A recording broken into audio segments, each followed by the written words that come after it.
Here's more history on local phone service. Did you know telephone service came to Punta Gorda in 1901?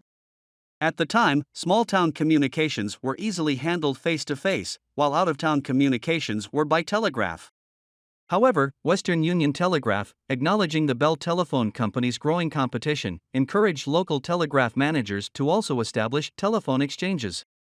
Bell Telephone was first formed as an association in July 1877 by Alexander Graham Bell's father-in-law, Gardiner Green Hubbard, and formally incorporated the following July. Interestingly, and to its eventual detriment, Western Union rebuffed Hubbard's offer in 1878 to sell all rights to the telephone for $100,000. Punta Gorda's telegraph office was opened in 1887 by Ellison White in the Dade Hotel, located then at today's Sunloft Building's Taylor Street corner. When Edison arrived in Punta Gorda, he enjoyed visiting with a telegrapher by the name of Willie White. She was a well-known citizen of Punta Gorda because of her intuition with Morse code and sent many of the telegrams going in and out of Punta Gorda for years. When Edison visited Willie, it was usually at Punta Gorda's Dade Hotel. According to the Charlotte Harbor history book about Edison and Willie White, when he, Edison, was known to be on the train, the Fort Myers steamer was held for him.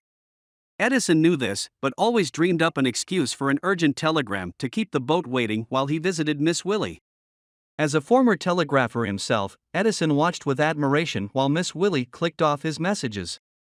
Undoubtedly, Miss Willie worked her key with extra speed on those occasions in order to impress the great inventor. In 1901, a 50-line telephone exchange was added and wire time leased from the Florida Southern Railway. Batteries operated the system, and turning a hand crank on wall-mounted phones notified the switchboard operator a call was being made. Soon after, Ellison formed the DeSoto Telephone Company intent on linking nearby towns.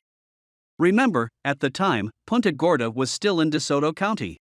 By the fall of 1902, connection was established with phone companies in Arcadia and Fort Myers, with Punta Gorda enjoying all-night service. The line to Arcadia ran on poles through Cleveland, Glen, Liverpool and Hull, while the line to Fort Myers followed a country trail and is said to have been hung on trees and fence posts. Not much settlement between here and Fort Myers at the time, and no railroad. Phone calls to Cleveland, just a few miles up the tracks, were 10 cents for 3 minutes, 15 cents to Liverpool. In 1904, Florida Southern's successor, the Atlantic Coastline Railroad, reached Fort Myers.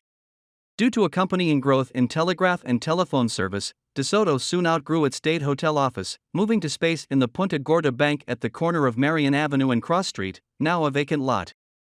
Albert Koo was manager and he hired Archie Bailey to set poles and string wire. New service hours were 5 a.m. to 10 p.m., reduced from all night. By 1908, just 7 years after telephones came to town, the DeSoto Telephone Company had outgrown its office for the second time. Consequently, it relocated to the second floor of the Punta Gorda Herald building at the southeast corner of Marion Avenue and Taylor Street, just across the street from its original location. The newspaper's heavy printing press had been moved from the second floor for fear of damaging the building, making room for the switchboard and telephone office. The building stood until Hurricane Charlie, and the site is now vacant. Ellison White and his wife, Miss Willie, ran the telegraph and telephone offices until Albert Coop was hired to manage the telephone operation, around 1904. Coop retired in 1913 and was replaced by James Alfred. In 1921, Robert Bonnell took over. Then, Baron Gift Collier, who'd made a fortune selling advertising on New York City streetcars and was a millionaire by age 26, came to Southwest Florida, intent on establishing a string of resort hotels. Collier purchased the Hotel Punta Gorda in 1925, renovated it, added a fifth-floor ballroom, and renamed it the Hotel Charlotte Harbor. The previous year he had also acquired the DeSoto Telephone Company, with Bonnell staying on as manager. Bonnell and his wife, Annie, also operated a popular department store in the 100 block of West Marion Avenue. Over the next few years, Collier went about assembling several local, non-Bell systems and formed the Intercounty Telephone and Telegraph Company headquartered in Fort Myers.